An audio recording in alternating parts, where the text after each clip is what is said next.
Apostle Paul writes to the Corinthian church in 1 Corinthians chapter 13 in the last verse, and he says, now abides these three things: faith, hope, and love.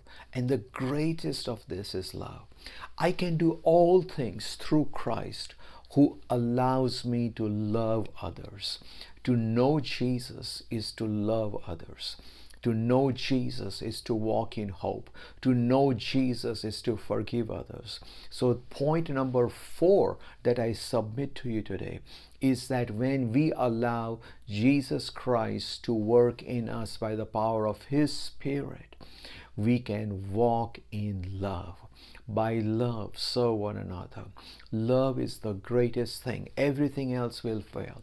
But the greatest of this is love, Jesus says. The love that never fails. He says, I have loved you with an everlasting love. When was it last somebody called you and said, I'm just calling because I want you to know that I love you.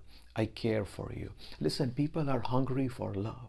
And love begins at home. My mother used to always say, charity begins at home. Charity begins at home. I can't be nice to the whole world and not be nice to my own family. See, that is hypocrisy. We got to be real. We got to be real to one another and love one another. So I encourage you today, think about those aspects. You may say, nobody has loved me. Nobody has cared for me. Yes, it can be true. I have been there. I've been dumped by people. I have experienced such things in my life. But let me tell you, Jesus never leaves us nor forsakes us. So loving others is a power that allows us to abide in constancy. Stay there. It's difficult, but you stay there. Sometimes I say this jokingly. It's tight, but it's right. You got to remain in that situation and continue to love. Continue to walk in faith. Continue to walk in hope. You can do it. You can say it's so difficult. Yes, I understand it is difficult.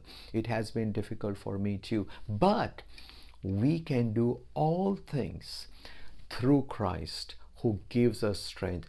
As long as it glorifies the Lord, we should be willing to go through, to break through. Now go with me to number 5.